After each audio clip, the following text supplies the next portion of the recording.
I woke at first light. The two bears were still asleep when I quietly left the cave. This time, I made sure they had enough meat, fruit, and berries to last for several days. That way, they could stay safe while I was gone. I started down the mountain before they woke.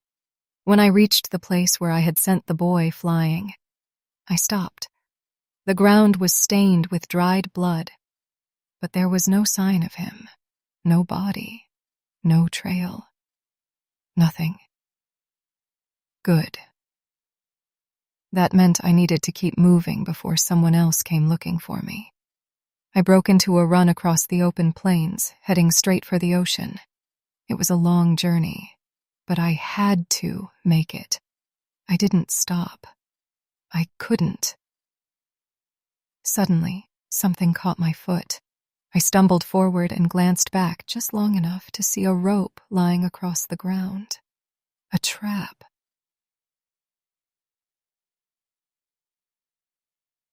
Someone had set it for me.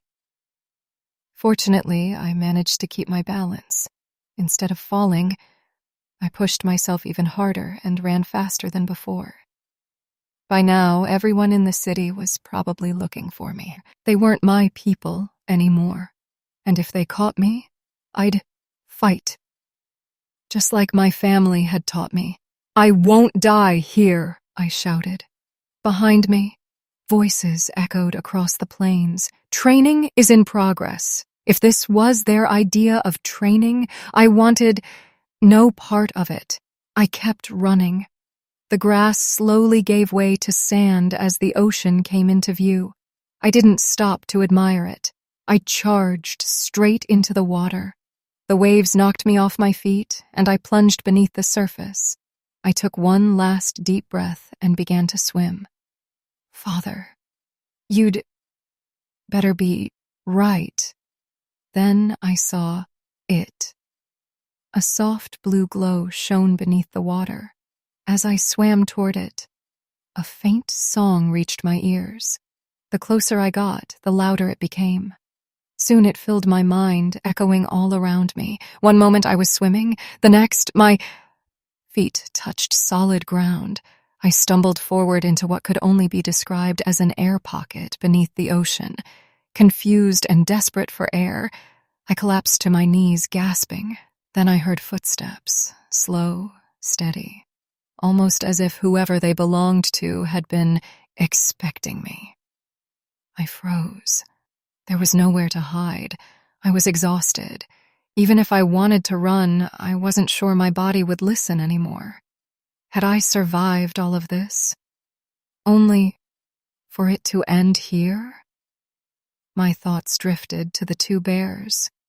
If I didn't return, they would come looking for me. I knew they would.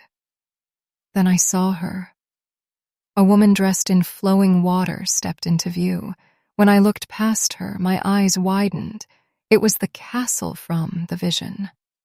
"Welcome, Shara," she said with a warm smile. "It's so good to see you, child."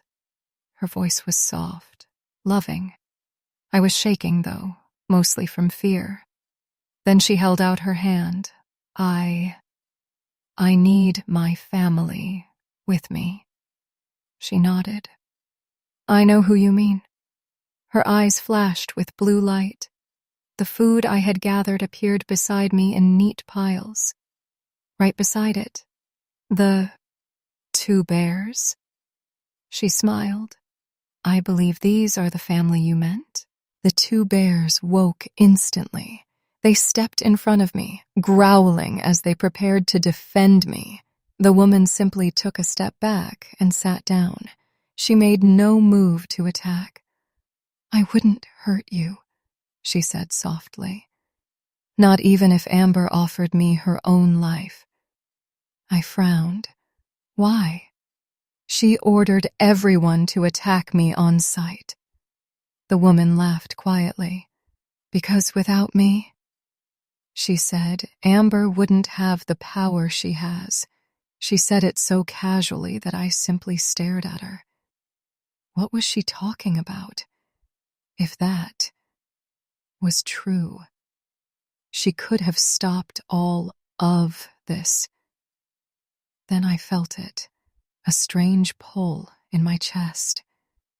It drew me toward the castle. "What is happening?" I asked as I slowly followed the feeling. The two bears stayed close beside me, making sure I didn't fall. When I reached a large door, the pull became even stronger. Before I could touch it, the woman stepped in front of me. "You need to rest first," she said gently. "If you continue now, you'll die during the next part." She smiled. "Come, it will still be here when you're ready." There was so much kindness in her voice that I found myself following without thinking. She led me down a hallway before stopping in front of another door. "This room is yours." She motioned for me to enter. I slowly pushed the door open. The moment I stepped inside, I started crying. Every drawing I had ever given my father hung neatly on the walls. Every stuffed animal I had begged him for. The ones Mother always said I didn't need. They were all here. "He wasn't running from me," I whispered. My voice broke. "He was building this room for me." Tears streamed down my face. "Where is he?"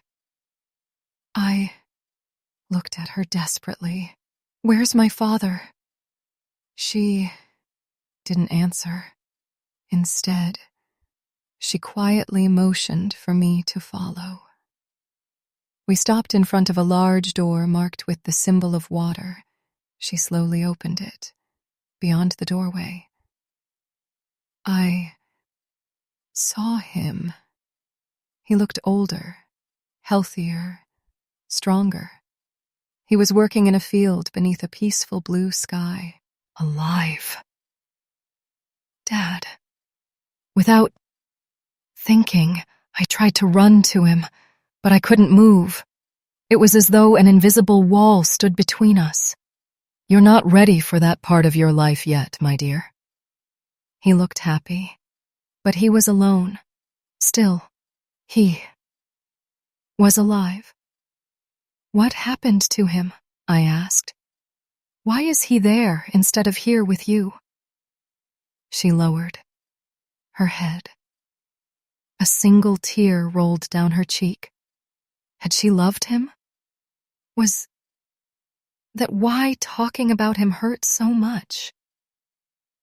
"Because that world exists inside me," she said quietly. "As long as he remains, there, your power will continue to grow stronger." She looked back at me. "But for now, you need to rest. We'll talk more when you're ready to continue. Just know, what comes next won't be what you expect." I nodded slowly. There were too many questions, not enough answers. I returned to my room.